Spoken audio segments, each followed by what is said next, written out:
उपमुख्यमंत्रीपद किंवा केंद्रात कॅबिनेट मंत्रीपदाची भाजपची ऑफर एकनाथ शिंदेंनी नाकारल्याची चर्चा। एका इंग्रजी दैनिकाची बातमी। उपमुख्यमंत्रीपदासाठी नवं नाव सुचवलं जाण्याचीही शक्यता।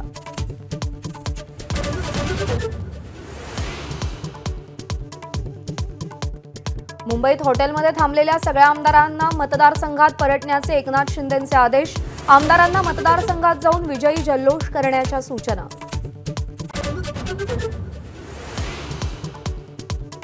देवेंद्र फडणवीसच मुख्यमंत्रीपदाची शपथ घेणार, सूत्रांची माहिती। शिंदेंची समजूत काढण्याचे भाजपचे प्रयत्न।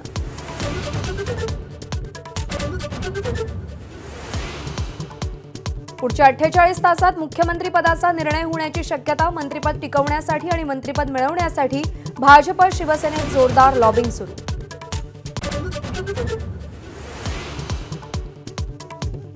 काँग्रेसच्या विजयी उमेदवारांची आज मुंबईमध्ये बैठक। महाराष्ट्र प्रभारी रमेश चेन्निथला, प्रदेशाध्यक्ष नाना पटोलेंसह इतर नेते उपस्थित राहणार।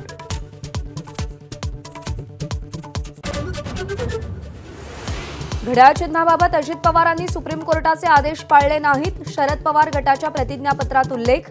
शरद पवारांचा फोटोही न वापरण्याच्या आदेशांची पायमल्ली केल्याचा आरोप।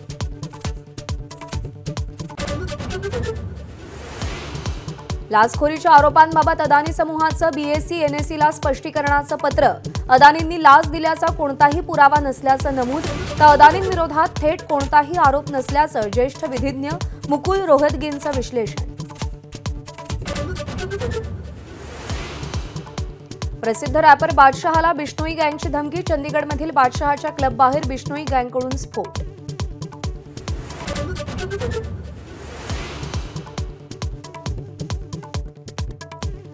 उत्पत्ती एकादशीनिमित्त अलंकानगरी भक्तांनी दुमदुमली। ज्ञानेश्वर माऊलींच्या संजीवन समाधी सोहळ्यासाठी लाखो भक्तांची गर्दी।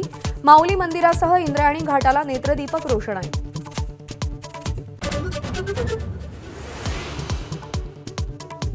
एसटी कर्मचाऱ्यांसाठी आनंदाची बातमी। रखडलेला दिवाळी बोनस तात्काळ देण्याचे काळजीवाहू मुख्यमंत्र्यांचे परिवहन विभागाला आदेश।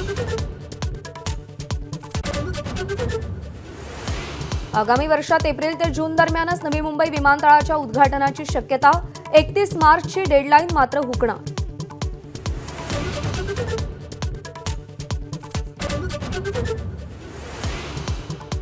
राज्यभरात थंडीचा कडाका वाढला। मुंबईमध्ये 16.8 अंश सेल्सिअस तापमानाची नोंद। तर येत्या काही दिवसात थंडी आणखी वाढण्याची शक्यता।